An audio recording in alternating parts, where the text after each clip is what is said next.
Clinical बेटा सुना रही हो? अपना जो जी जी क्लिनिकल आपको दिया जी हुआ है जी वो एक जी बता दीजिए। जी जी जी जी। 10 मिनट का। Instruction for the candidate. This task assess the following clinical skills: patient safety, information gathering, communication with the patient and relatives. Applied clinical knowledge. Mrs. Shabana, 26 years old, Nelly presents to the infertility OPD with the lab reports which were previously ordered as workup of infertility. She has no significant medical and surgical history. फिर lab reports हैं sir, वो पढ़ दूं वो भी? हाँ पढ़ दो क्योंकि वो जी मिलेगा तो उसके बाद। जी. Her lab reports includes the following: pelvic ultrasound, uterus normal size, anteverted bilateral adenexa clear, impression unremarkable pelvic ultrasound, HSG uterine cavity outline normal, bilateral fallopian tubes outlined with free spillage of contrast seen on both sides, impression bilateral pattern tubes, 21-day progesterone ovulatory levels, husband semen analysis report, volume 2 ml, total sperm count 5 million, progressive mortality 12%, morphology 4%, and pH 7.3. Your task is to explain the lab reports and most likely cause of infertility. Counsel the patient regarding further plan of management. You have 10 minutes for this task. चलो चलो चलो start. जी जी. अस्सलाम वालेकुम, मेरा नाम doctor Sadaf है। मैं आज आपके तिबी मुआयने की डॉक्टर हूँ। मुझे एक तहरीरी नामा मौसूल हुआ है जिसमें कि ये दर्ज है कि आपका नाम शबाना है और आपकी उम्र 26 साल है और आप औलाद की ख्वाहिशमंद हैं, और इसी सिलसिले में आप यहाँ पर बातचीत करने आई हैं और इलाज के लिए आई हैं। क्या ये मालूमात दुरुस्त है? जी अच्छा। बिल्कुल। जी, शबाना, मैं आपसे ये पूछना चाहूंगी कि आपकी तालीम कितनी है? ग्रेजुएट। अच्छा, शबाना, आपके शौहर की उम्र कितनी है? उनकी उम्र है 35 ईयर्स। अच्छा, और शौहर आपके क्या काम करते हैं? वो एक कंपनी के अंदर डायरेक्टर। अच्छा, और शबाना, आपकी शादी को कितना अरसा गुजर चुका है? 5 साल हो गए। अच्छा, शबाना, मुझे ये बताइए कि आपका पहले कोई बच्चा जाया फौत तो नहीं हुआ? नहीं जी। अच्छा शबाना, और मुझे ये बताइएगा, बड़ी माजरत के साथ मैं आपसे कुछ जाती सवाल करूंगी। आप मुझे बताइए, आपके और आपके शौहर की ये पहली शादी है? जी अच्छा, और आप लोगों की कजिन मैरिज है? नहीं। अच्छा। अच्छा, मुझे ये बताइए शबाना, क्या आप शौहर के साथ कितने अरसे से हैं? जब से शादी हुई। अच्छा, और मुझे ये बताइएगा कि हफ्ते में कितनी बार मिलाप हो जाता है? 2 से 3 दफा। अच्छा, और मिलाप के दौरान आपको या आपके शौहर को कोई मसाइल तो नहीं होते? नहीं। अच्छा, मुझे ये बताइए शबाना, कि आपके शौहर को कभी सर पे चोट लगी हो या सर का ऑपरेशन, या आपके शौहर मुख्तलिफ किस्म की खुशबू में फर्क कर सकते हैं? हाँ जी। अच्छा, आपके शौहर को कभी सर में दर्द, नजर में की कमजोरी या फिर छाती से दूध तो नहीं आया? नहीं। अच्छा, वजन उनका आपको कुछ दिनों में आपने नोट किया हो कि कम हो गया हो या बहुत ज्यादा हो गया हो, या सर्दी गर्मी ज्यादा तो नहीं लगती, कब्ज तो नहीं रहती, बाल तो नहीं झड़ते? नहीं। अच्छा। अच्छा, कभी उनको कैंसर की बीमारी रही हो जिसकी वजह से कोई शुआएं मिली हो, या फिर कोई सख्त किस्म की अद्वियात का उन्होंने इस्तेमाल किया हो? नहीं जी। अच्छा, आपको या आपके शौहर को कभी शुगर, ब्लड प्रेशर, दिल या गुर्दे के मसाइल हों? नहीं। शौहर को कभी कनपट्टे की बीमारी तो नहीं हुई, जिसको हमारी जबान में मम्स कहते हैं? नहीं। अच्छा, या फेफड़ों की बीमारी या क्लाइन फिल्टर जो मौरूसी बीमारी होती है, वो बीमारी तो नहीं रही? नहीं जी। अच्छा, उनको खास सतह पे कभी चोट लगी हो, या फिर वो खास सतह पे रगों की सूजन हो गई हो, नहीं। या फिर नीचे से खास सतह से पीप आता हो, या दाने या मसाने पे दाने हो गए हों, मस्से हो गए हों? नहीं। अच्छा। अच्छा, मुझे ये बताइए कि आपके शौहर कोई जहनी दबाव तनाव का शिकार तो नहीं रहे, या उसकी कोई अद्वियात तो नहीं इस्तेमाल करते, जिसको एंटी डिप्रेसेंट हमारी जबान में कहते हैं, एंटी साइकोटिक या स्टीरॉइड्स? नहीं। अच्छा। अच्छा, मुझे ये बताइएगा शबाना, कि आपको आखिरी बार माहवारी कब आई है? अबाउट 10 days पहले। अच्छा, माहवारी आपको महीने के महीने आती है, उसमें तो कोई मसाइल नहीं है। नहीं। अच्छा, दो माहवारी के बीच में धब्बा तो नहीं पड़ता। नहीं। अच्छा, मियाँ से मिलते हुए तकलीफ होती हो या उसके बाद खून पड़ता हो। नहीं। कभी आपने कोई परहेज तो नहीं किया, मतलब हमल से परहेज के लिए कोई अद्वियात तो नहीं इस्तेमाल की या गुब्बारे का इस्तेमाल किया हो। नहीं। अच्छा। और अच्छा ठीक है। अच्छा, आपका मुझे ये बताइए कि आपको कोई बीमारी तो नहीं रही पहले जिसके बारे में आप बताना चाहें, या फिर आपका कोई ऑपरेशन तो नहीं हुआ। नो। कोई अद्वियात का आप इस्तेमाल तो नहीं करती। नहीं। अच्छा। अच्छा, शुबाना, जैसे कि मैंने आपसे मालूमात ली, अब मैं आपका मुआयना करूंगी। इसमें मैं आपके और आपके शौहर का कद वजन का तनासुब देखूंगी, आपका पेट का मुआयना करूंगी, आपका blood pressure, BP, pulse, temperature देखूंगी, और आपका पेट का मुआयना करूंगी। इसके अलावा अगर जरूरत पड़ने पर नीचे का भी मुआयना करूंगी। ठीक है। और इसके अलावा जरूरत पड़ने पर आपके शौहर को भी हम यूरोलॉजिस्ट को दिखाएंगे अगर जरूरत पड़ी तो। अच्छा, और शबाना, मैं मैंने जो आपकी रिपोर्ट्स करवाई थी, मैं उसके बारे में आपको आगाही दूंगी। जैसे कि मैंने आपसे मालूमात ली और आपकी रिपोर्ट्स भी देखी, तो सर, रिपोर्ट्स में आपसे पूछूं या जो इसमें लिखी हुई है उसी को डिफाइन कर दूं। आपको अगर आपके पास है तो उनको डिफाइन कर दो आप। जी। मैं तो आप। अ, अच्छा शबाना, जैसे कि मैंने आपका अल्ट्रासाउंड करवाया और आपकी ट्यूब के भी कुछ टेस्ट हुए, तो शबाना, खुशाइन बात ये है कि आपके अल्ट्रासाउंड बिल्कुल ठीक आया है और आपकी जो ट्यूब्स की रिपोर्ट्स हैं वो भी ठीक आई हैं और हार्मोन्स भी ठीक हैं। ठीक है। और इसके अलावा मैंने जो आपके शौहर की रिपोर्ट करवाई थी, तो मैं आपसे ये पूछना चाहूंगी कि आपने पहली बार करवाई है या ये दूसरी बार करवाई है रिपोर्ट। दूसरी दफा करा, इससे पहले भी। अच्छा, ये दूसरी बार करवाई है। अच्छा ठीक है शबाना, मैंने आपकी रिपोर्ट, आपके शौहर की जो रिपोर्ट है वो लेबोरेटरी के नंबर से कंफर्म की है और वो उन्हीं की रिपोर्ट है।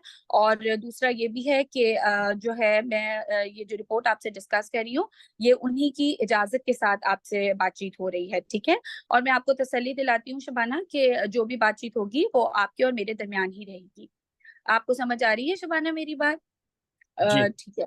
अच्छा, शबाना, मैं आपको ये बताना चाहूंगी कि देखिए, मेरे पास आपके लिए कोई अच्छी खबर नहीं है। मैं आपको ये बताना चाहूंगी कि आप इन रिपोर्ट्स के मुताबिक आपके जो मियाँ के जरसूम हैं उनके अंदर कमी भी है, और इसके अलावा जो है वो उनकी जो काम करने की सलाहियत है वो भी कम है। ठीक है। तो दूसरा ये है कि देखिए, आप परेशान ना हो, ये काबिल इलाज मर्ज है। इंशाल्लाह जो है हम आपकी हर तरह से हम मदद करेंगे और आप किसी जहनी दबाव तनाव का शिकार ना हो। ठीक है। अच्छा, मैं आपको ये बताती हूँ कि ये जो तो मतलब मैं रिपोर्ट, कभी मां नहीं बन सकती। नहीं नहीं, ऐसा बिल्कुल भी नहीं है। मैं आपको ये बताना चाह रही थी कि अद्वियात मौजूद हैं और कुछ मसनूई तरीके से जो है वो इलाज का तरीका भी मौजूद है जिसके थ्रू आप हमल कर सकती हैं, जिसको हमारी जबान में इट्सी कहते हैं। ठीक है, इंट्रासाइटोप्लाज्मिक इंसेमिनेशन। ठीक है, उसके जरिए आप माँ बन सकती हैं। मैं तफसील से आपको इसके बारे में बताती हूँ कि जो ये इनकी काम करने की सलाहियत कम हुई है, जिसको हम अपनी जबान में एस्टिनोजूस्पर्मिया कहते हैं, इस मसाइल की मजीद जांच के लिए हम आपके शौहर के कुछ रतूबतों के भी टेस्ट करवाएंगे, जिसके अंदर FSH, LH और टेस्टोस्टेरोन शामिल हैं। ठीक है।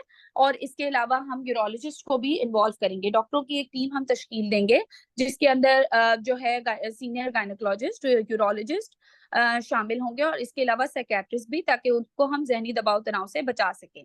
ठीक है। और इसके अलावा शबाना, हम आप शौहर का खून का एक महंगा वाला टेस्ट भी कराएंगे जिसको हम अपनी जबान में कैरियोटाइप कहते हैं, और जो कि मसनूई हमल करवाने से भी पहले होता है। ठीक है।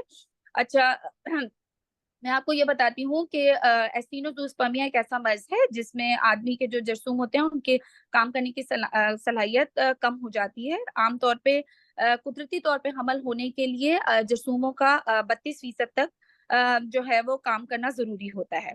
ठीक है। लेकिन आपके शौहर की चूंकि कम आई है ये सलाहियत, इसकी वजह से ही आपका हमल नहीं ठहरा। आपको समझ आ रही है मेरी बात शबाना। अच्छा। दूसरा मैं आपको ये बता दूं कि जो भी मियाँ बीवी हमल के लिए कोशिश कर रहे होते हैं, तो तहकीक से ये साबित है कि 30% लोगों में हमल ना ठहरने की वजह जो है वो आदमी के जसूमों की कमी या फिर काम करने की सलाहियत में कमी पाई गई है। ठीक है। इसके अलावा ये है कि हमारे पास एक मसनूई तरीका है जिसको हम अपनी जबान में इक्सी कहते हैं। ये एक ऐसा अमल है शबाना, जिसमें आपके शोहर के जरसूमों को लेबोरेटरी में आपके अंडेदानी से अंडा निकालकर एक लेबोरेटरी में खास किस्म के टेम्परेचर में मिलाप करवाया जाएगा, और उसके नतीजे में बनने वाले एम्ब्रियो को, एक अच्छी साख वाले एम्ब्रियो को हम अल्ट्रासाउंड की मदद से आपके अंदर सिरिंज के जरिए मुंतकिल करेंगे। शबाना, आपको बात समझ आ रही है? नहीं जी, मुझे कुछ तो समझ नहीं आ रही आप। जी अच्छा। इसके लिए आपको जो है शबाना, हम इनफर्टिलिटी सेंटर में जो है वो रेफर करेंगे, जो आपकी इस बारे में मजीद रहनुमाई करेंगे। रिपोर्ट इस जो ये तरीकाकार होता है, इसकी कामयाबी का तनासुब 33% होता है। ठीक है। और जो है इससे पहले आपके शौहर को कुछ रोजमर्रा की जिंदगी में तब्दीली भी लानी होगी। जैसे अगर वो सिगरेट नोशी या कोई नशा आवर चीज लेते हैं तो वो तर्क करनी होगी। आपके शौहर को अच्छी सेहतमंद गिजा खानी होगी। ठीक है। इसके अलावा फल सब्जी गोश्त अंडे वगैरह का इस्तेमाल करना होगा। बाकायदगी से वर्जिश करनी होगी। अगर उनका कद वजन का तनासुब ज्यादा है तो वो भी करना होगा, कम करना होगा। ठीक है। इसके अलावा जो है हम उनको कुछ अद्वियात देंगे, जैसे विटामिन ई और विटामिन सी, जिंक और कोएंजाइम क्यू का भी उनको इस्तेमाल करना होगा। ठीक है। अच्छा। और जो है दूसरा ये है कि अगर जो है ये तरीकाकार भी आप में कामयाब नहीं होता, तो फिर आखिरी रास्ता जो है वो अडॉप्शन ही होगा। और एक डॉक्टर होने के नाते मैंने आपको तमाम हकाइक से आगाह कर दिया है। और आप आपके दिल में कोई सवाल है तो आप कर सकती हैं। मुझे 10 मिनट्स पूरे हो गए। हाँ जी। चलो, okay. How do you think आपने कैसे परफॉर्म किया? सर बस मीडियम ही था। मीडियम ही था? What does that mean? Sir मैंने इसमें अभी ये भूल गई हूँ कि कहाँ कहाँ होता है और कितनी इसकी अमाउंट लगेगी, ये मेरा छूट गया है। चलो, उसके अलावा? इसके अलावा देखो बेटा, इस इसकी सारे बायोप्सी। बायोप्सी किस चीज की, सॉरी? सर ये एस टी, अच्छा वो तो एजूस्पर्मिया में होती है, सॉरी सर। एस्टीनो है इस पर। जी। ओके। अच्छा, इस सारे क्लिनिकल सिनारियो के अंदर बेसिकली इशू क्या था? मेल का था। मेल का इशू था। तो आपने क्या पूरे अपने क्लिनिकल सिनारियो के अंदर उससे इंक्वायर किया है कि आपके हस्बैंड आपके साथ हैं या आना चाहते हैं या नहीं है, या उनको उनकी रिपोर्ट के बारे में कितना इल्म है? जी ये नहीं मैंने पूछा जी sir. Do you think that is important? जी जी। हाँ ये भी मिस हो गया, और एक ये भी बात जो मुझे बाद में याद आई, फिर मैं हिस्ट्री से निकल चुकी थी, कि आपने अभी तक इसका क्या इलाज करवाया है या उनका कोई इलाज अभी तक हुआ है इसका? ठीक। और बेसिकली डू यू थिंक कि ये पूरा जो हमारा स्टेशन था ये किस चीज पे फोकस था? सर इसको काउंसलिंग करनी थी एक्चुअली। इक्सी ही इनका तो बनता है, क्योंकि मोर्टेलिटी काफी कम थी। तो एक्चुअली इक्सी की तरफ, या फिर यूरोलॉजिस्ट रिव्यू, ओके। या फर्दर इनकी इन्वेस्टिगेशन होनी चाहिए थी कि क्यों हुआ है ये। ऑलराइट। तो आपने फिर ज्यादा टाइम किस चीज पे स्पेंड कर दिया?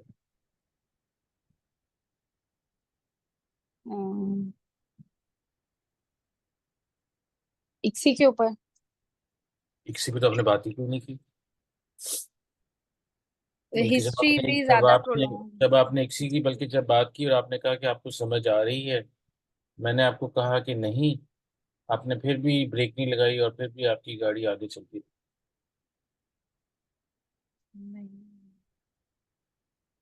ये बीच में आपको याद भी है वैसे कि नहीं, क्योंकि ये बस मतलब है कि इतनी क्या कहते हैं, जल्दी से आप आगे जा रहे थे।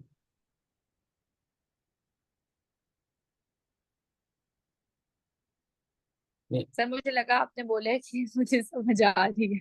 आ रही नहीं, मैं तो कोई कहा था नहीं। मुझे नहीं समझ आ रही। जी जी। तो इसलिए जो आगे से अगर आपका रोल प्लेयर है या एग्जामिनर है, कम से कम उसकी बात भी, आपकी तो उनको समझ आनी चाहिए, लेकिन उनकी बात भी आपको थोड़ी सी समझ आनी चाहिए कि नहीं। जी जी, आनी चाहिए सर, वो तो आनी जरूर। चाहिए। And basically the idea of all the station is that कि जब ये आपको पहला थोड़ा सा टाइम मिलता है उसकी इंस्ट्रक्शंस पढ़ने के लिए, you need to focus yourself कि उसमें से वो चाहते क्या है। अगर तो ये सिर्फ होता ना कि जी ये दो इनफर्टाइल कपल हैं, इनकी आप डिटेल हिस्ट्री ले लें, या मेल का लेट्स सपोज के इशू है और इसकी आप हिस्ट्री ले लें, तो आई सपोज के योर इंफॉर्मेशन वो सारी जो थी वो दैट वाज ओके। जी अब वो 10 मिनट के अंदर how would you like to focus कि आपने हिस्ट्री में कितना टाइम देना है, हिस्ट्री के बाद जो देखो जो आपको इन्फॉर्मेशन दी गई है उस पे तो बड़ा क्लियर कट है कि जी कि चलो ये हो गया। हाँ, उसको आप ये दो जरूर कंफर्म कर लो कि जी के पहले ट्रीटमेंट वगैरह जो भी हुआ कि नहीं हुआ। ट्रीटमेंट के अलावा सेकंड स्टेप कि ये जो इनका हुआ हुआ है टेस्ट सिम एनालिसिस का, ये कितनी दफ़ा हुआ हुआ है, कब हुआ हुआ है, और क्या हर दफ़ा रिपोर्ट, ये आपने बीच में पूछा था लेकिन आपने ये नहीं पूछा कि क्या हर दफ़ा रिपोर्ट ऐसी आती थी कि वो पहले बेहतर होती थी कि अब खराब होगी, या पहले खराब थी अब बेहतर होगी, और इसके लिए बीच में इन बिटवीन उसने कोई ट्रीटमेंट लिया कि नहीं लिया। एंड उसको करने के बाद then you start moving on to see. लेकिन जब भी इनफर्टिलिटी की बात कहीं भी आ जाए, याद रखो you have to have an option के जी के the both the couple have to be there, it is better. You ask कि जी हैं तो अगर आना चाहते हैं तो प्लीज उनको बुला लें, अगर नहीं, हाँ यस, हमारे गवर्नमेंट सेटअप के अंदर तो फीमेल ओपीडी के अंदर तो नहीं आ सकते वो, पर यस इन प्राइवेट सेटअप जब क्लिनिक में बैठे हो तब तो वो आते हैं और दोनों ही आके इकट्ठे बैठते हैं। उसको करने के बाद देन मूविंग ऑन, क्या शी इज, आपने उससे पूछा कि उसकी जो कॉस्ट या उसकी जो हस्बैंड की जो अर्निंग है वो कितनी। हम्म, जी जी। अर्निंग ही लेट्स सपोज मैं कहता हूँ कि जी 30-35 थाउजेंड विच इज मिनिमम पे इन पाकिस्तान लेट्स सपोज, अगर उतनी है तो फिर हम क्या करेंगे। नंबर थ्री, हाँ सॉरी एक बात मैं भूल गया कि क्या इसके लिए जो उनकी जो रिपोर्ट है उसके लिए कोई उन्होंने कोई ट्रीटमेंट अभी तक ली कि नहीं ली, अगर ली तो क्या ली। अर्निंग से इम्पोर्टेंट फिर एस्पेक्ट आ जाता है हमारा कि वो why is that important,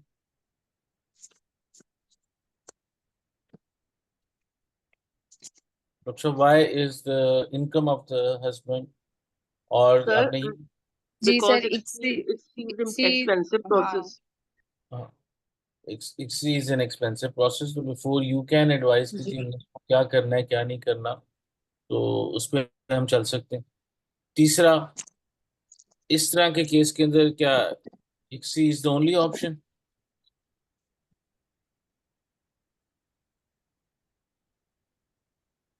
ji sir. Can we do something else, ICSI sir is ये द, जो मेडिकेशंस बताई हुई थी, तो इसके अंदर भी लिखा हुआ था कि ये भी मोटेलिटी को इम्प्रूव करती हैं, जैसे कोएंजाइम क्यू, सेलेनियम और जिंक। हाँ, तो कैन वी, जी अगर उसने कोई पहले ट्रीटमेंट नहीं लिया तो can we try to do that one option. अगर जी लेट्स सपोज बिल्कुल। उसने कहा जी मैं तो ये खा चुका हूँ, अगर आप ये उनसे पूछते मैं जनरली शायद आपको, क्योंकि हमारा जो ये ऑब्जेक्टिव था was to go towards ICSI, लेकिन जी लेट्स सपोज वो कहते जी मैं खा चुकी हूँ, फिर भी अगर ये रिपोर्ट आती है तो क्या हम और थोड़ा सा लाइफस्टाइल मॉडिफिकेशन का खैर आपने बताया था बीच में, क्या is that the only option, count है 5 million, is that so. Ji ji.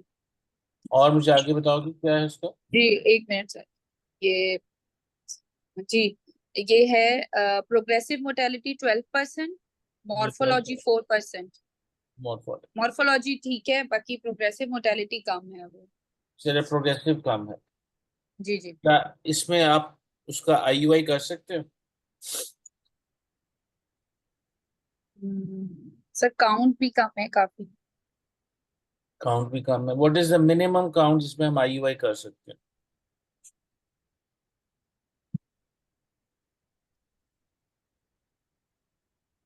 Normal count कितना होता है? पर एमएल तो सर 15 मिलियन होता है और वैसे 39 मिलियन। बेटा 15 है वैसे। टोटल 30। सर हाँ। टोटल जो है वो 39 होता है और पर एमएल जो है वो पर एमएल 15। हम whenever we talk about, हम जी उसको पर एमएल ही बात करते हैं। जी ठीक है। वो तो टोटल में कि उसका डिपेंड करता है कि जी 2 ml है कि 3 ml है, उसका टोटल उसका जो फ्लूइड है हमारा। जी जी। जनरली इसमें एमएल में हम बात करते हैं। And what is the minimum count जहाँ पे हम ये आईयूआई कर सकते हैं?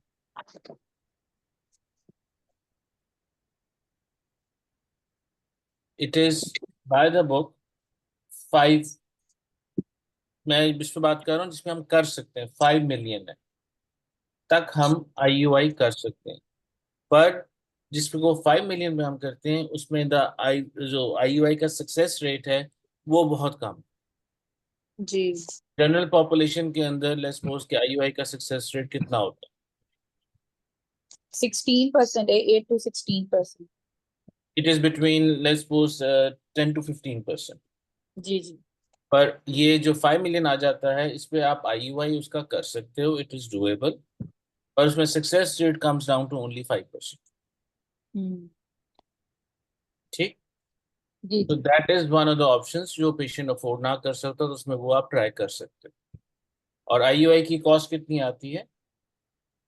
50,000, 50-60,000। इट इज आई सपोज के बिटवीन 30 to 50,000 के करीब। जी। तो that is one of things जो नॉर्मली आजकल के हालात में लोग अफोर्ड कर सकते हैं। तो मैं जनरल बात, this is not an ideal candidate जिसमें आप उसको आईयूआई की बात करो। आईओआई जी। ठीक है, लेकिन ये वो है जिसमें आप आईयूआई की अटेम्प्ट उसको दे सकते हो with a proper counselling of low success rate if hmm, they want to take it. जी। दूसरा भी एस्पेक्ट आया था आगे फिर। हम अगर लेट्स सपोज बी गोइंग इस केस पे हमने आपका आईवीएफ करना है। आईवीएफ का जब आपने बताया उसमें you were not very clear कि क्या करते हैं। सबसे पहले आपने उसको जनरली मरीज को बताते हैं कि जी हम अगर आपका आईवीएफ के लिए करेंगे you are a candidate either IVF और इक्सी सेम थिंग। जी जनरली हम आईवीएफ इसलिए ज्यादा कहा जाते हैं लेकिन आपने एग्जाम में इक्सी ही कहना है, क्योंकि आजकल जो भी अच्छे सेंटर्स हैं उसमें आईवीएफ अब नहीं होता। They have all moved up to ICSI now. जी। चाहे उसका स्पर्म काउंट नॉर्मल भी हो, अब उस पे इक्सी नॉर्मली हर सेशन पे अबाउट 90% हम्म। चांस अब आपका आईवीएफ नहीं होता, इक्सी ही होता है। सर लेकिन उसका इसलिए भी शायद कि इसकी सक्सेस रेट भी ज्यादा है ना इक्सी यस, के। उसका जी सक्सेस रेट भी ज्यादा है। और आईवीएफ में कई बार फर्टिलाइजेशन जब नहीं हो रही होती थी तो फिर हमें जी इनको जाके रेस्क्यू इसी करना पड़ता था। That's a different thing. जी वो जी। एक बात रहता है। लेकिन अब आप जनरली सारे अच्छे सेंटर्स जो हैं वो इक्सी ही करते हैं। अब जब इक्सी करते हैं तो उसमें आपने मरीज को जो आपने इंफॉर्मेशन देनी है वो 3 4 5 जो बड़ी इंपॉर्टेंट है वो इनिशियली आपने देनी। नंबर वन, कि ये जो प्रोसेस है इसका सक्सेस रेट कितना है? Generally, at her age, what should be the success rate of an ICSI in a good center? 33।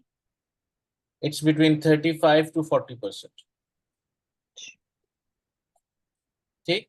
ये एक आपने ठीक उसको है। पहले ये बात बतानी है कि जी इसका जो अगर प्रोसेस है ये इतना करेगा। नंबर टू, इसकी कॉस्ट कितनी होती है?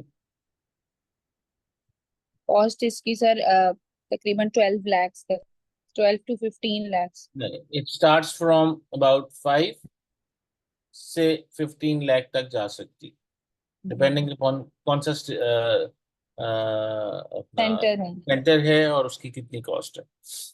लेकिन एवरेज अगर हो, लेकिन कुछ ऐसे सेंटर्स हैं जो उससे भी कम पे प्राइस पे कर देते हैं। वो भी अवेलेबल होते हैं। लेकिन खैर at an average let's suppose 5 to 15 lakhs की उसकी कॉस्ट है। तीसरा, उसको duration of this process is how long does it take. जी। उसको आप ये भी तो बताओगे ना कि आपका इलाज अगर होना है तो उसको कितनी देर लगेगी।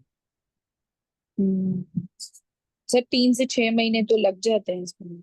6 महीने में बेटा क्या करेंगे? डिलीवरी नहीं करनी हमने बच्ची रिटर्न। नहीं नहीं, मतलब सर रिपोर्ट्स भी तो करवाएंगे, सारा जो तो यस, होता है, तो उससे फिर वो आप कहो। पीरियड्स कंट्रोल कर। जी। यस, तो पहले आप उसको बताओगे कि जी पहले आपकी कुछ इसके लिए करने के लिए हम आपकी इन्वेस्टिगेशन और कराएंगे। हम्म। एंड जनरली इसमें फिर जो एक्सप्लेन वाली बात है, इसमें दो किस्म के प्रोटोकॉल्स होते हैं, शॉर्ट प्रोटोकॉल होता है, एक लॉन्ग प्रोटोकॉल होता है। आजकल जनरली जो ज़्यादा हम यूज़ कर रहे हैं वो शॉर्ट प्रोटोकॉल कर रहे हैं। Short protocol generally starts from the second day of the periods. उससे हम उसको स्टिमुलेशन लेके स्टार्ट करके वो करते हैं। शॉर्ट प्रोटोकॉल का एडवांटेज ये भी होता है कि उसमें जो उसकी इंजेक्शन की कॉस्ट है वो थोड़ी सी कम हो जाती है rather than long protocol. Long protocol start करते हैं आप 21st डे, जिस साइकिल में उन्होंने प्रीवियस। करना है उससे पहले वाले 21st डे साइकिल के अंदर उसको डाउन रेगुलेट करना शुरू कर देते हैं। ठीक, आप जनरली इसमें मंथ्स में अपना ये 6 महीने नहीं लगते कि once you start this process, उससे आप इसी तरह कहोगे जी पहले आपकी थोड़ा सा वर्कअप होगा, कुछ टेस्ट होंगे, अगर फिर हम आपको लेते हैं तो फिर आपके नॉर्मली साइकिल डे पे 21 डे पे या about second day of the cycle पे हम ये स्टार्ट कर देंगे। और it takes about 3 to 4 weeks time, जिसमें ये हमारा सारा प्रोसेस जो है वो कंप्लीट हो जाता है, डिपेंडिंग ऑन के लॉन्ग है शॉर्ट। शॉर्ट को तकरीबन 2 वीक्स लगते हैं उसमें हमने करना के। और उसमें बेसिकली आप पहले उस मरीज को एक लेमैन में बताओगे कि जी पहले आपको इंजेक्शंस लगेंगे जो ऑलमोस्ट रोज लगते हैं। फिर इंजेक्शंस के बाद आपको बुला के आपके अल्ट्रासाउंड किए जाते हैं कुछ स्पेसिफिक डेज के अंदर, ताकि देखा जाए उसकी रिस्पांस कैसी आ रही है। एंड देन जब वो एक सर्टेन आपके injections minimum number of follicles, not eggs, follicles एक सर्टेन साइज के हो जाएं विच इज अबाउट 18 मिलीमीटर से अबाव, 18। 18 मिलीमीटर से अबव और एटलीस्ट 3-4 हो, तो फिर वहां से फिर हमें एक और इंजेक्शन लगाते हैं और फिर हम आपका under anaesthesia, it's a short procedure जिसमें हम आपके ये एग्स पिक कर लेते हैं। Once the eggs are picked up, उसको हम लैब में दे देते हैं और उसी दिन हम आपके हस्बैंड के स्पर्म्स लेंगे।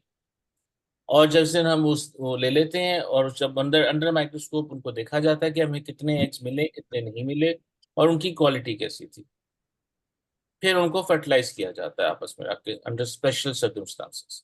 उसकी डिटेल नहीं बतानी पड़ती, वो लैब के अंदर।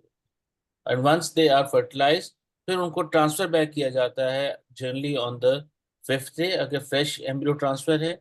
और अगर हमें ज़्यादा मिल जाएंगे तो उनको हम फ्रीज कर लेंगे।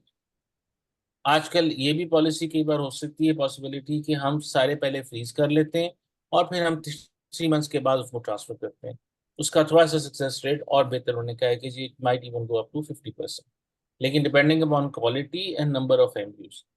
ट्रांसफर बैक हम सिर्फ करेंगे, मैक्सिमम जो करते हैं वो 2, वरना मिनिमम इज 1। उससे ज़्यादा नहीं करते, क्योंकि इसलिए नहीं करते क्योंकि फिर उनकी मल्टीपल प्रेगनेंसीज की अपनी कॉम्प्लिकेशंस हो जाती हैं। और वो करने के बाद ट्रांसफर अगर लेट्स फ्रेश कर दिया तो फिर उसके अबाउट 2 वीक्स के बाद उसका टेस्ट होगा। अगर उसको पीरियड्स नहीं आएंगे और ड्यूरिंग दिस टाइम उसको कुछ मेडिकेशंस और सारा बता दिया जाएगा कि उसने क्या करना। एंड इन द एंड अगर वो प्रेग्नेंट हो जाती है then the pregnancy can go on. लेकिन उसमें भी अनफॉर्चुनेटली प्रेगनेंसी में वो सारी कॉम्प्लिकेशंस हो सकती हैं जो एक नॉर्मल प्रेगनेंसी में भी हो सकती हैं, which can be miscarriage, which can be, जितनी सारा कुछ आपका आ जाता है, लेकिन वो भी हो सकती हैं। And then in the end the take home baby rate which is also very important, वो कितना है in all these patients, which is about 20%।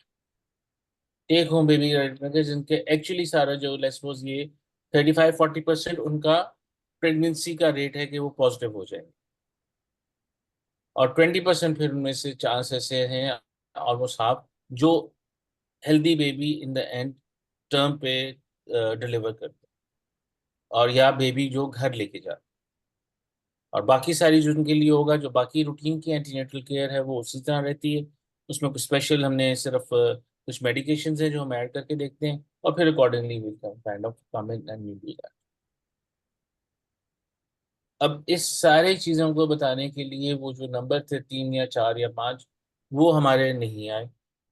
हमारी हिस्ट्री एग्जामिनेशन और उसमें सारी भी हम डिटेल में चले गए, उसके में भी हमें से 10 में से हमें 3 नंबर उसके मिल जाए। लेकिन ऑब्जेक्टिव सारा जो है वो उसका ये था कि अगर आप ये सारी चीज़ें ऐड कर लेते, you could have easily scored maybe about 7 8 जो मार्क्स हैं इन दिस स्टेशन। जी सर। तो मैं इसको दोबारा रिपीट कर दूं, जब भी आपकी इनफर्टिलिटी या इस किस्म का कोई भी सिनारियो आता है, उसमें इट्स बेटर टू आस्क कि जी क्या है। हमारी इकोनॉमिकल पॉइंट ऑफ व्यू से उसकी क्या कहते हैं, रिसोर्सेज कितने हैं, क्या काम करता है, वो बड़ा इंपॉर्टेंट है।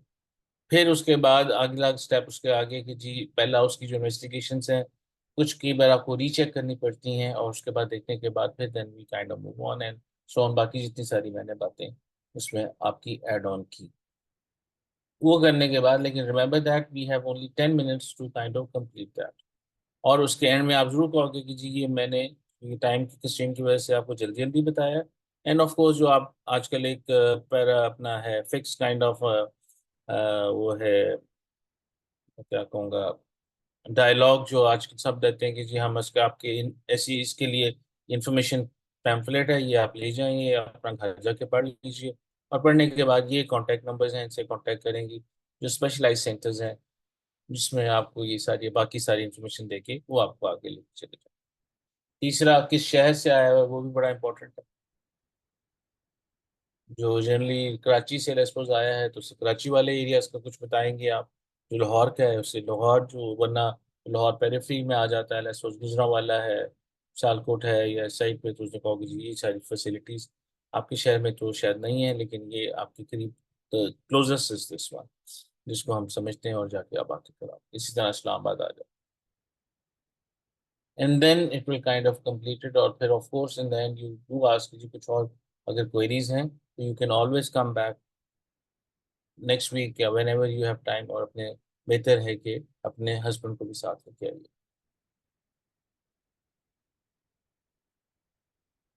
अब कुछ और आप इसमें पूछना चाहो तो बताओ।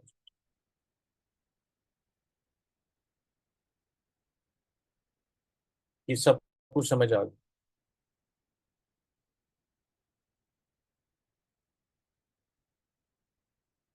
Is there anybody who would like to ask some any questions just regarding this?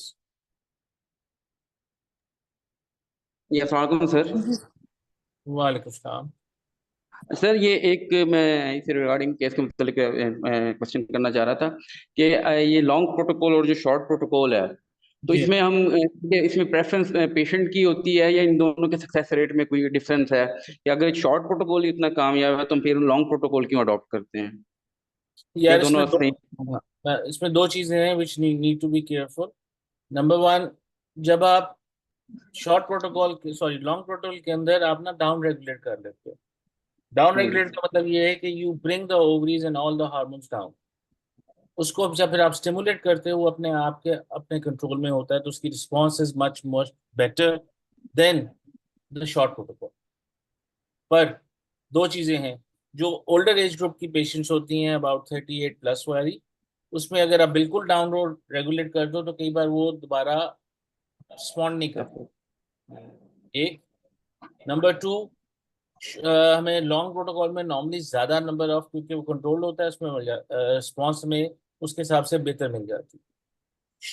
Short sorry long protocol के अंदर सबसे बड़ा डिसएडवांटेज ये है कि द कॉस्ट ऑफ इंजेक्शंस वो ऑलमोस्ट डबल हो जाती है। शॉर्ट का एडवांटेज ये है कि उसका टाइम पीरियड बहुत छोटा है, उसको अपना सब देते हैं, लेकिन उसमें फिर जो उसकी डोजेज है उसको एडजस्ट अगेन हमें करना पड़ता है, क्योंकि उसके पेशेंट के अपने हार्मोन्स भी निकल रहे होते हैं, तो that is why it is variable. लेकिन because of our local circumstances, और ये इन द एंड ये सबने ये देखा है कि जी जो हमारा शॉर्ट प्रोटोकॉल है for our environment and this generally it works better, but it is also dependent upon the patient, उसके फाइनेंसेस। नंबर थ्री, उसके पास टाइम पीरियड कितना है। लेट्स सपोज एक मरीज है जो आउट ऑफ स्टेशन आया हुआ है, वो इतनी देर नहीं रुक सकता। और हाँ, इसमें मैं एक चीज बताना भूल गया जनरली अगर पेशेंट पूछता है कि जी मेरे कितने विजिट्स होंगे टू द सेंटर, ये बताना भी बड़ा जरूरी है कि इसमें हॉस्पिटल का स्टे नहीं होता, इसमें सिर्फ एक दफ़ा आपको शॉर्ट एनेस्थीसिया दिया जाता है, उस दिन भी आप दोपहर के बाद घर चले जाते हो, जो अबाउट 2 आवर्स के लिए होता है आपका स्टे वगैरह सारा वाला। और उनके total visit once the process starts takes about 7 to 8 visits उनके टोटल लगेंगे टिल उनका एम्ब्रियो ट्रांसफर होने के लिए।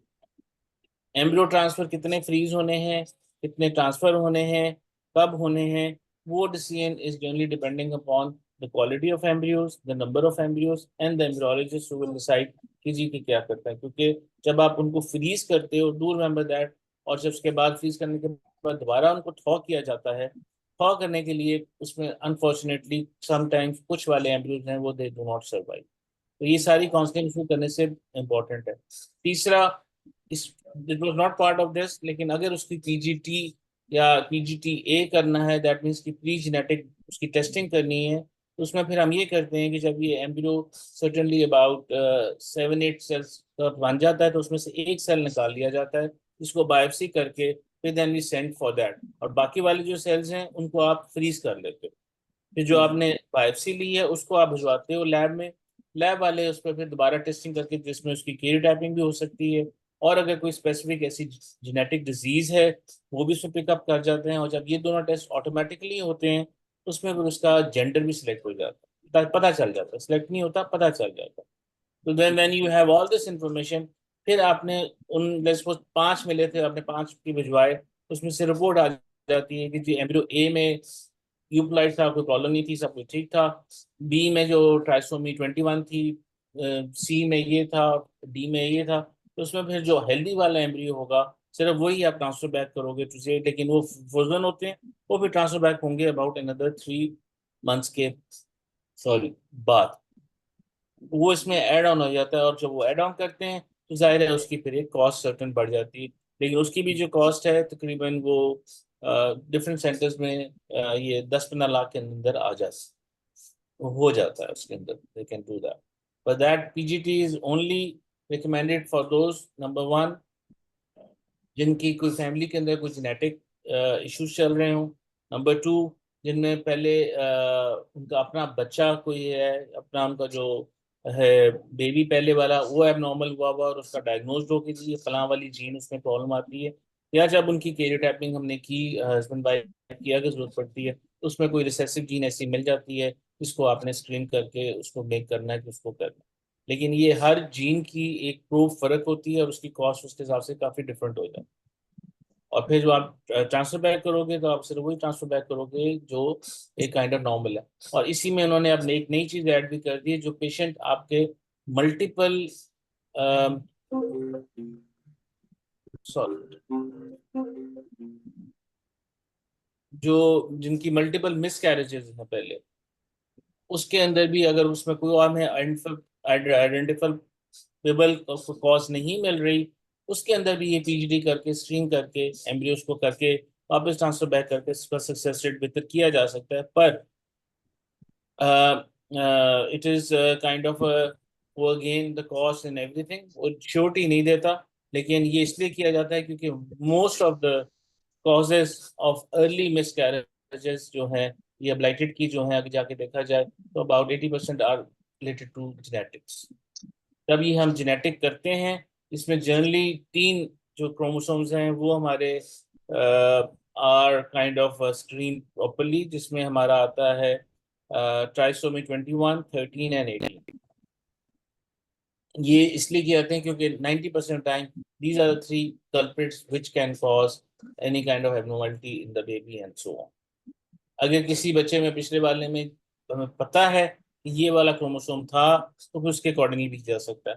इसीलिए जब आप ये किसी की मल्टीपल मिसकैरेजेस हुई हैं तो उसका बेबी का, अगर वो प्री टर्म है या फिर उसकी एबनॉर्मलिटी है, और उसका ब्लड या इम्पोर्टेंटली उसका क्या कहते हैं जो ये आरपीओसीज हैं उनको भी भिजवा के उस पर भी जेनेटिक स्टडी की जा सकती है, विच कैन कंफर्म कि क्या इस बच्चे के अंदर कोई एबनॉर्मलिटी थी कि नहीं थी। अगर उसमें हो तो इन सारे केसेस के अंदर भी ये जो मल्टीपल अपना मिसकैरेजेस है इसमें ये पीजीटी की ऑप्शन आ जाती है, क्योंकि इसमें जेंडर भी काइंड ऑफ आइडेंटिफाई ऑटोमेटिकली हो जाता है। तो ये कुछ लोग अब ये इसको फॉर फैमिली बैलेंसिंग या उसका मतलब है कि करने के लिए अपनी ये भी यूज किया जा सकता है। वी ओनली डू द ये PGT part for those patients जिनकी पहले से कोई फैमिली में लेट्स सपोज बच्चा हो, जिसको जो सिर्फ इनफर्टिलिटी के लिए हमारे पास आता है, उसमें हम नॉर्मली पीजीटी नहीं उसको ऑफर करते। लेकिन we do offer those patient जिसके लेट्स सपोज के पहले उसका बेटा है, now they want to have another बेटी, और उस घर पहले भाई बेटियां हैं तो now they want to have another son. That is one thing जिसमें आगे करेंगे, लेकिन उसमें भी उसकी बड़ी डिटेल काउंसलिंग की जरूरत है कि जी जेंडर तो वही होगा जो उन्होंने चूज किया हुआ है, लेकिन टू गेट कि प्रेगनेंसी भी जरूर हो जाएगी, उसके चांसेस ये अबाउट 35 to 40% होंगे।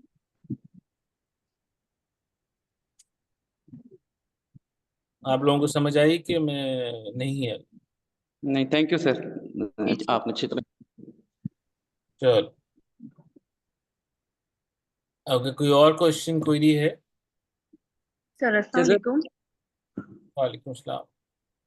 सर मेरा ये क्वेश्चन था कि इस सिनेरियो के हिसाब से जैसे आइडियल इक्सी होगा, लेकिन हमें हिस्ट्री में जैसे हिस्ट्री हम पहले लेते हैं तो हमें ऑक्यूपेशन का पता चलता है, अफोर्डेबिलिटी का, तो जी क्या हम आईयूआई को पहले ऑफर करेंगे? नहीं, डिपेंडिंग ऑन बेटा, अगर यही होता है ये आता है कि जी मैं तो रिक्शा ड्राइवर हूँ या मेरी जी इनकम इतनी है, उसमें फिर आप उसको आईयूआई की ऑप्शन दे सकते हो with this information also, with this information कि जी आपका नॉर्मल जो सक्सेस रेट होता है वो लेस 10 से 15% है, लेकिन in your case it is less than 5%। आप वो चांस लेना चाहते हैं तो वो आप ले लीजिए। एंड ऑफ कोर्स उसके बाद अगला स्टेप भी आ जाता है कि जी अगर ये फेल हो जाएगा तो फिर हम क्या करेंगे। We can either repeat it और we can always go back and have this talk about adoption. और अगर हमने अडॉप्शन की आपने बात करनी है तो then you need to be very clear कि कौन से सेंटर्स हैं आपके आसपास जो इस चीज़ में आपको हेल्प कर सकते हैं। पंजाब के अंदर पंजाब चाइल्ड क्या सॉरी ब्यूरो है, चाइल्ड प्रोटेक्शन ब्यूरो, वो आपके हैं जो प्रोवाइड करते हैं। ईदी वाले हैं वो करते हैं, एसओएस विलेज वाले हैं, उनका पूरा एक प्रोटोकॉल है, तो आप उनको वहाँ रेफर कर दो कि जी आप जाके वहाँ से कर सकते हैं। That's totally up. Sir IVF के सेंटर्स के नेम्स बताएंगे आप? बेटा मेरा तो ख्याल है easiest way is to Google them, अपने एरिया के हिसाब से उसका करके देख लो और उन्हें बता दो कि उसमें मतलब वो आपने सिर्फ जिक्र ही करना है कि जी हमारे सेंटर्स यहाँ पे हैं, ये सेंटर्स के नाम है, और आ जाके आप कर दो। जी सर, थैंक यू ठीक सर। है, अस्सलाम वालेकुम सर। वालेकुम सलाम। सर था सर, जैसे आपने 5 मिलियन आईयूआई का मतलब अमाउंट बताया, तो मिनिमम उसमें मोटिलिटी की मतलब कोई भी रेंज नहीं है, हम जैसे इसकी देखो बेटा, तो अगर उसमें नहीं इसका देखो नॉर्मली जो रिकमेंडेड है नॉर्मल मोटिलिटी 32%, अगर 5 मिलियन के साथ होगी उसके चांसेस और बेहतर हो जाएंगे। और इसमें मोटिलिटी अगर ये 12% ऑलमोस्ट हाफ हो गई है, उसमें चांसेस फिर फर्दर उसके हिसाब से और कम हो जाए। And so is morphology. लेकिन ये सारे parameters do remember that in the end से कंसीव करने के लिए तो they only need to have one healthy sperm and one healthy egg. तो वो प्रोडिक्ट करना इन 5 मिलियन के अंदर अगर 4% में से कुछ है तो और 12% उससे मोटाइल भी नहीं है तो देयर इज अ पॉसिबिलिटी कि वो करते हैं। लेकिन दिस मैं आई एम नॉट टेलिंग यू कि इन एन आइडियल सर्कमस्टांसेस जहाँ पे आपका IVF is funded by the government, let's suppose, या उसको लेट्स वो एक मिलियनियर है उसको कॉस्ट का फर्क नहीं पड़ता, तो शी इज अ पेशेंट जिसका आइडली सर्कमस्टांसेस के अंदर पहली चॉइस इक्सी ही है। पर एक आ जाता है जो बंदा लोअर मिडिल क्लास का है और उसने can not have to have this 5 lakh और 10 लाख रुपए है, वो कहेगा जी मैं तो अपना घर बेच के ही चीज कराऊंगा, मैं तो बहुत ज्यादा कीन नहीं होऊंगा उसको कराने के लिए कि जी 30% चांस पे अपना सारा घर बेच दे और बाद में प्रेगनेंसी भी ना हो। What should we do? और तीसरा, डू रिमेंबर दैट अगर हमारे यहाँ पे हस्बैंड्स को बताया जाए कि जी आपने ये लाखों रुपए लगाने हैं जिसमें चांस बहुत कम है, तो they always come back and tell me कि डॉक्टर साहब फिर इतने में तो मैं दूसरी शादी कर लूँ या तीसरी शादी कर लूँ, तो क्या अगर मेरी रिपोर्ट ठीक है तो उसमें क्या चांसेस हैं? I have seen lot of patient जिनका एजोस्पर्मिया है और 3 3 शादियां हुई हैं और बच्चे नहीं हो रहे, क्योंकि जी वो जी तो ऐसा होता है सारी बातें, लेकिन अकॉर्डिंग टू द जी। Patient then you need to tell them जी this is what it is, and that is why in these circumstances उसका साथ रहना नहीं रहना। एक मरीज है जिसका अपना हस्बैंड ही दुबई रहता है, आता ही 2 साल के बाद है, और उसकी 38 एज होगी, है तो क्या आप 40 साल तक उसी एज का इंतजार करोगे? हस्बैंड कम बैक 2 साल के बाद फिर हम उसका इलाज करेंगे जो रिकमेंडेड है आपकी इनफर्टिलिटी या सफर्टिलिटी की डेफिनेशन में? Of course not. ऐसे मरीजों का तो आप अगर मेरे पास वो दूसरे महीने भी आ जाएंगे तो आई स्टार्ट द ट्रीटमेंट, क्योंकि मुझे पता है हस्बैंड ने आना नहीं है या आना है तो इतनी देर के बाद आना है, तो ये सारी चीजें तो ओवरऑल रिव्यू ऑफ एवरीबडी उसको करके फिर then you decide. It is can't be एक जिक्सॉ पजल की तरह एक फिक्स चीज नहीं है कि जिसपे आप कहो कि जी कि ये इस तरह होगा तो हमने इस तरह जाना। According to the needs of the patient उसके हिसाब से आपको फिर अपने आप को मॉडिफाई करना पड़ता है। हाँ, ये आप लेट्स सपोज आई नो सऊदीया के अंदर, सॉरी ये दुबई में दे हैव 5-5 बच्चे होते हैं, वो फिर भी आईवीएफ कराने के लिए आ जाते हैं, and it is they have money, they can afford it, and why would the center would say no? So हमारे यहाँ तो द कॉस्ट क्योंकि गवर्नमेंट सेटअप में हो नहीं रहा, एनएचएस वाले जो हैं वो उनकी बड़ा स्ट्रिक्ट क्राइटेरिया है एज के हिसाब से ये वो, और सेकेंडली वो फिर मेरा ख्याल है एक एक स्पॉन्सर करते हैं ऑफ फ्री। अगर खुदा ना खास्ता फेल हो जाए the next one you have to do it, that will be on the not on NHS, वो गवर्नमेंट नहीं अफोर्ड करती, वो आपको प्राइवेटली कराना पड़ता है, और उसकी कॉस्ट जो है मेरा ख्याल है वो कोई 40-50 लाख रुपए पड़ जाती है वहाँ पे in UK. So all of these factors के कौन कर रहा है, कौन पेमेंट कर रहा है, क्या सारी चीज़ें हैं, ये सारी इंफॉर्मेशन लेने के बाद he not in exam as a generally अपने पेशेंट जो आपके पास आता है उसके हिसाब से फिर आप उससे बताओगे। मतलब आई फील वेरी बैड कि अगर कोई एक रिक्शे वाला आता है और उसे कहते हैं कि जी अगर तुम्हारे पास 10 लाख रुपए हो तुम्हारा बच्चा हो जाएगा, और तो बस तुम्हारा बच्चा नहीं होगा, वो तो डिप्रेशन में जा रहा है, लेके अपना रिक्शा ही लेके मार के मर जाएगा। You need to be very very careful कि आपने किसकी एडवाइस किस मरीज को किस तरह देनी, उसके हिसाब से फिर हम आगे उसको लेके फिर आगे चले। जी जी सर, थैंक यू। सर मेरा एक क्वेश्चन है प्लीज। जी बेटा। सर एक पेशेंट है, उसके 2 सीमेन एनालिसिस पे एजूस्पर्मिया आया है, उसको यूरोलॉजिस्ट की तरफ रेफर किया, उसने टीसा कर दिया पेशेंट का, उस पे भी सर एजूस्पर्मिया है, testicular sperm retrieval sir aspiration, ठीक है, उस पे टीजा भी में सर स्पर्म, पेशेंट। उसमें भी स्पर्म नहीं आए? ये सर एजूस्पर्मिया है, तो अब सर पेशेंट को हमने क्या डायरेक्ट एडॉप्टेशन का या कुछ उसके और देखो इन्वेस्टिगेशन होनी चाहिए?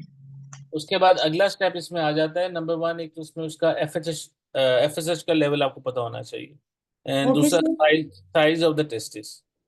अगर उसका हाँ, अगर उसका let's suppose FSH is high 35-40 आया हुआ है, साइज ऑफ टेस्टिस का एग्जामिन करते हो या करवाते हो वो एट्रोफिक हैं, उसमें फिर आपके चांसेस कि उसके स्पर्म्स रिट्रीव होंगे टीजा से नहीं होंगे।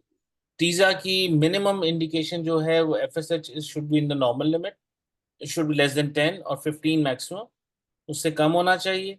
और number 2 size of the testis जो हैं वो नॉर्मल होने चाहिए या ऑलमोस्ट एक सर्टेन साइज के होंगे, तो फिर ही आप उसमें नीडल डाल के उसको एस्पिरेट करके देखते हो।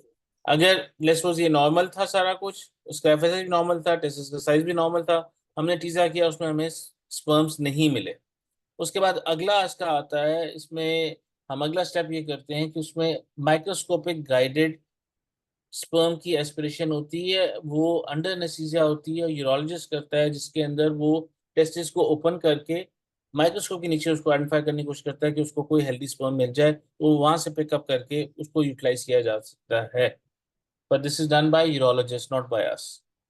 तो वो अंडर माइक्रोस्कोप करके उसको उसको देखने के बाद करके फिर आगे लेके चलते हैं।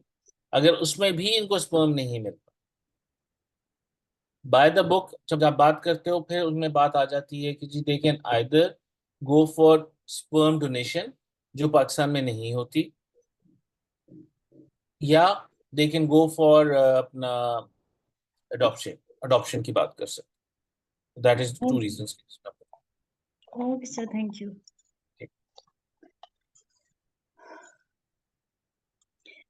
सर इस पेशेंट की साथ में ये हिस्ट्री थी कि उसको अनडिसेंडेंट टेस्टिस थी 15 इयर्स आप एज में, और सर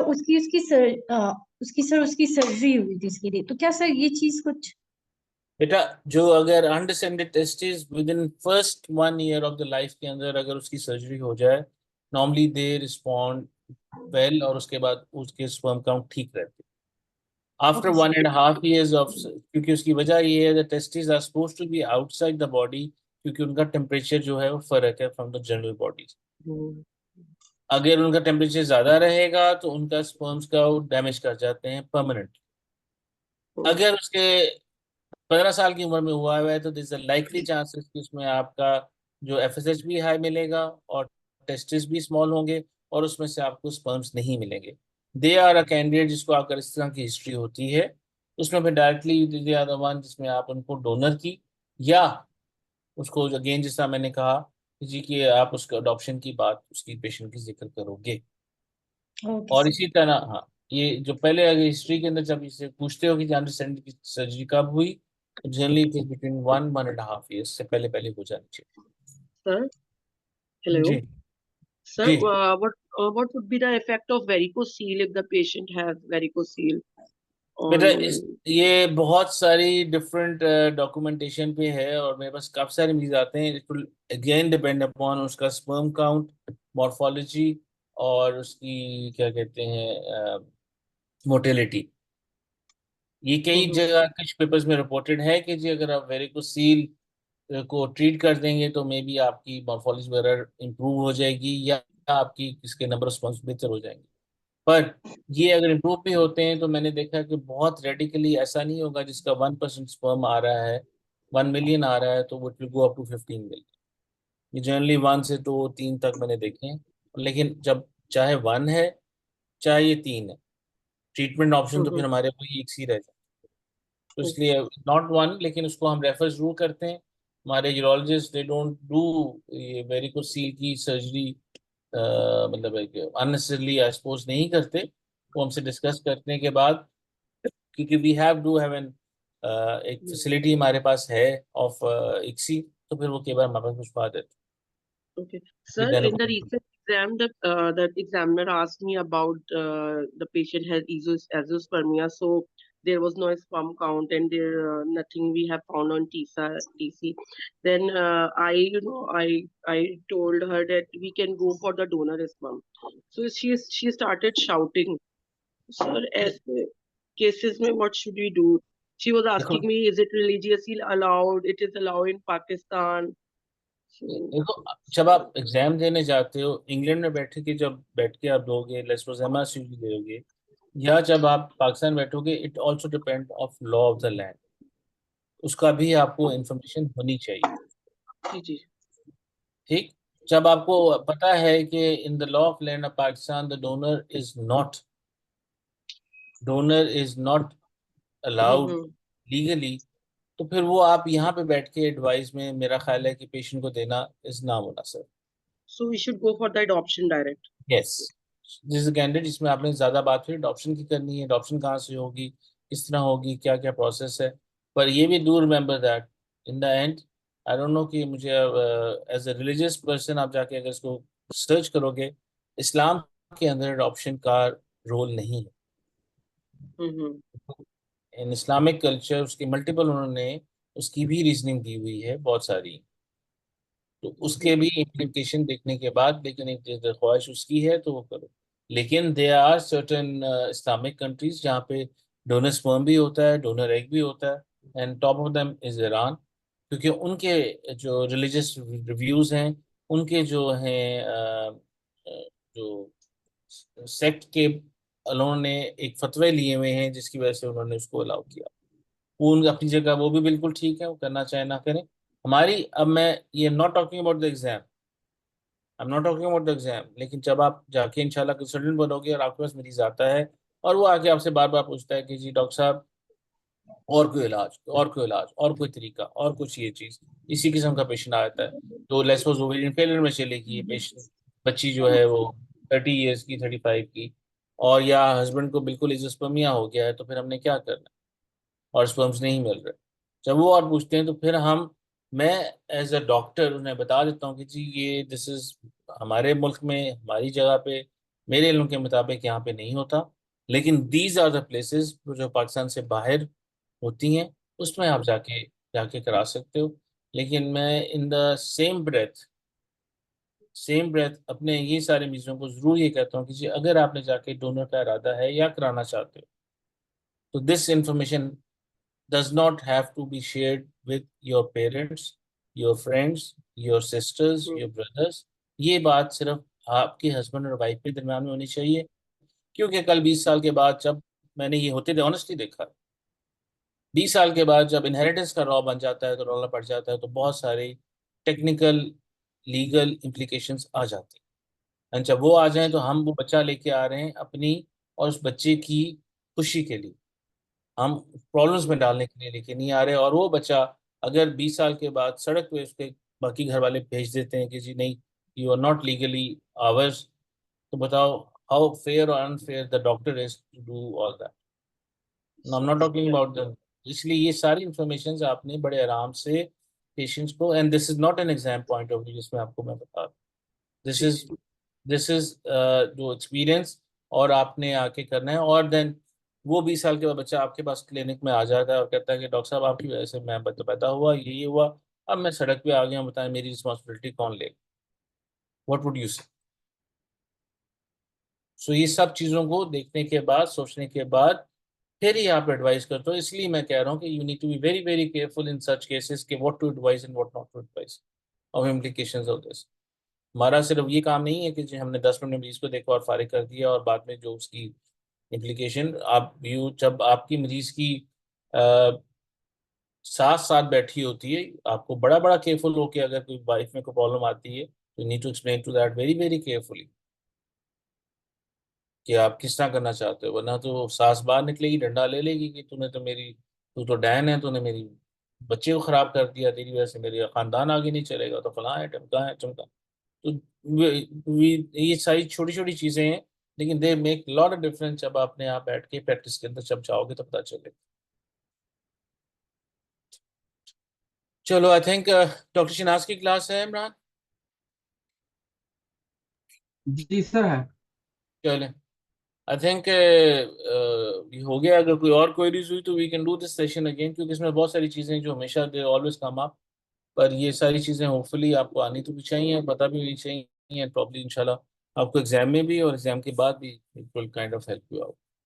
चलो, थैंक यू वेरी मच बेटा, एंड गुड लक। खुदा Thank you, Hafiz. sir. Thank you.